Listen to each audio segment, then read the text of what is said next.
Welcome. This is video 2 for March 30th, Monday, March 30th, 2020. We just did the defined um, benefit plan where the benefit, the amount you get in retirement every year, is defined. And now I'm going to take a look at the defined contribution plan. And this is more along the lines of what is relevant today. Like I work here at Round Roundpole. I'm on a defined contribution plan. Maybe some folks who've been here forever are still on an old defined benefit plan. But most of us in America are on a defined contribution plan these days. There still are defined benefit plans, and you can still get them. Some firms still get those. And however, most of us are on a defined benefit, defined contribution plan. So they're becoming more popular as we see defined benefit plans being phased out. So here the contribution, the amount that you put in, is defined, not the benefit, but how much you put in and how much your employer might match it with. For example, the employee puts in 5% of his salary. If he makes 100 grand, he puts in 5,000 that year. And the employer contributes 8%, or they match it. So they put in 8,000 that year. So the contribution, the amount that goes into the plan year to year while the employee is working, what he puts in and what his employer puts in, if there is matching, that's defined, not the benefit. The employee now has a job to do. They have to choose how their money is invested.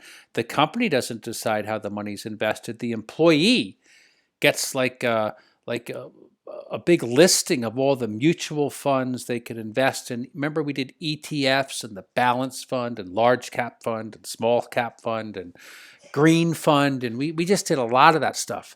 And so now an employee, and face it, a lot of them do not work in a financial area. Now they're saddled with having to choose how their money is invested. The company doesn't invest it like it did with the DB plan. Now the employee decides. So every employee gets to decide how their money is invested. The employee, not the employer, holds the investment risk. So this was a way that employers got away from being responsible for making sure everybody gets their pension. They said, okay, we'll just define how much we put away. We'll let you choose, you the employee choose how it's invested. And if you do well investing your money, you'll do well in retirement. But if you don't do well, you're going to have a problem.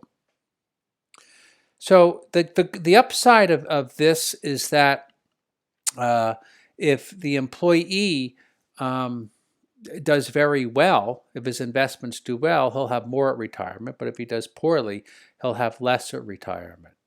And so the employers have sidestepped this responsibility that they had in the defined benefit plan of making sure that people had a defined benefit. Now they just define how much money they put into the plan, along with how much you put in, and they let you choose you the employee choose your retirement assets, and we see how it goes.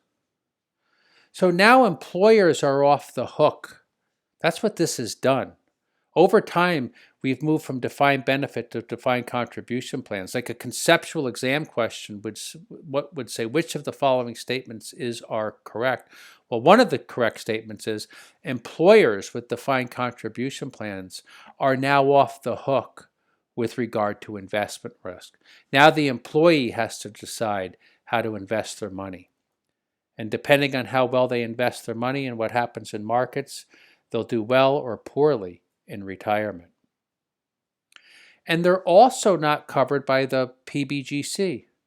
And so Public Benefit Guarantee Company, that's the federal agency that insures defined benefit plans. So that agency has nothing to do with defined contribution plans.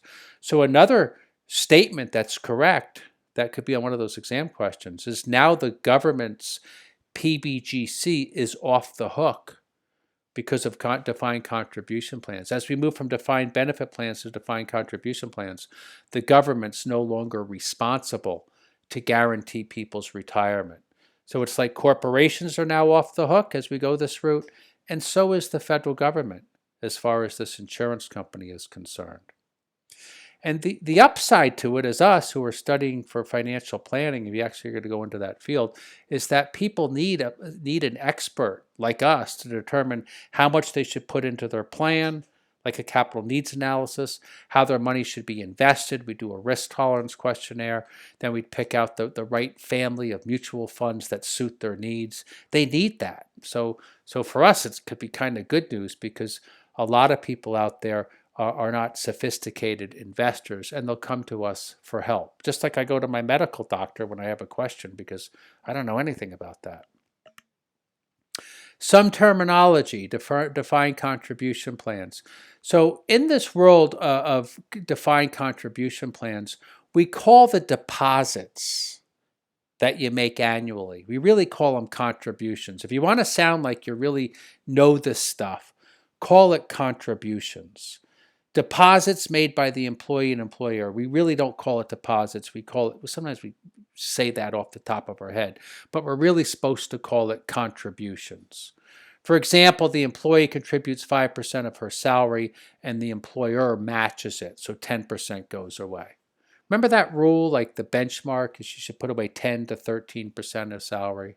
Very often you find that. This is at the low end. The employee and employer are hitting 10% together, the low end of the benchmarks.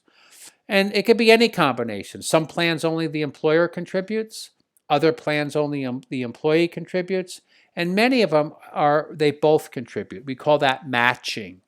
Whatever the employee puts in, the employer matches it. Maybe they even do better. Like if the employee puts in 5%, they match it with 8%.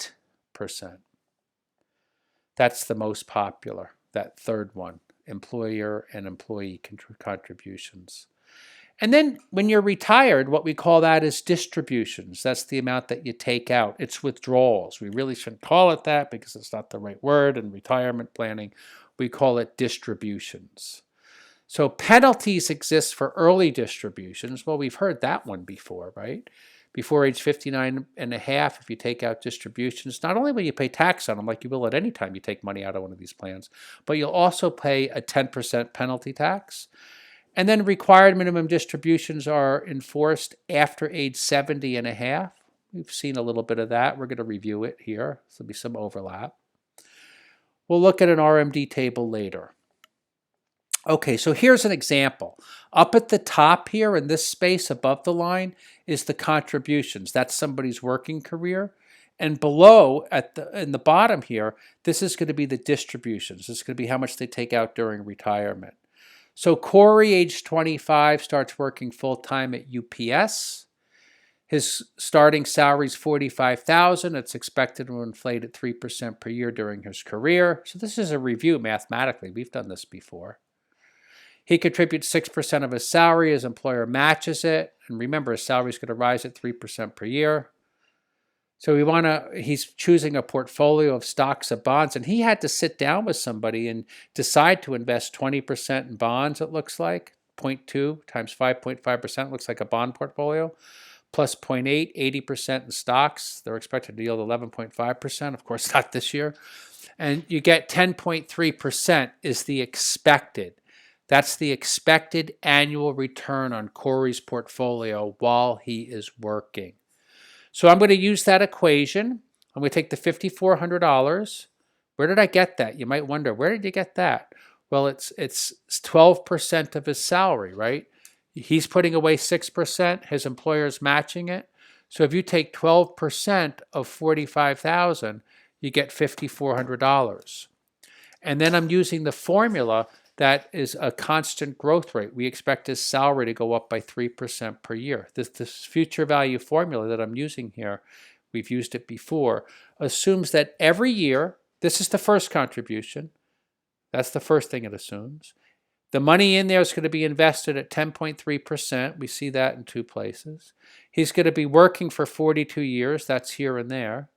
But we see this 1.03. That's 1 plus the inflation rate. So what we're assuming here is that every year his contribution is going to go up 3% in line with his salary.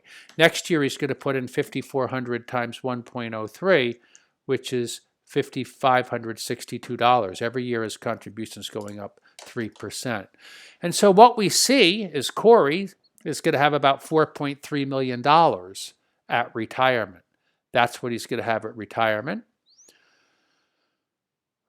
Okay, and then what I'm going to do is when he's retired, I'm going to adjust his portfolio. In this example, let's say he gets real risk averse and he's now 85% bonds and 15% stock. During retirement, he's going to shoot for a 6.4% return, and I'm going to figure out how much he's going to take out. And so let's take a look.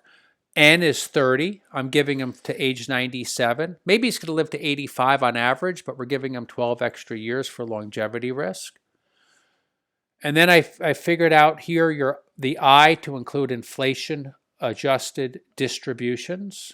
That's what the I is doing. It's 1 plus the yield divided by 1 plus inflation minus 1. You have to multiply by 100 because the calculator only needs to know the integer, the whole number. That's how much money he has. This came from right up here. That's how much money he's going to have at retirement. And I figured out the first payment. When you calculate payment, that's the first payment. The first year he retires, he's going to take out about $220,000, and every year for 30 years, he could increase that by 3%. So for 30 years, every year he could increase it by 3%. He'll collect that plus his Social Security. And so I think because this is getting a little long here, I'm gonna make yet a third video, and so they're kind of hard to upload if they're too big. So I'm going to make a third video. So we'll cut it off here and we'll start up with video 3.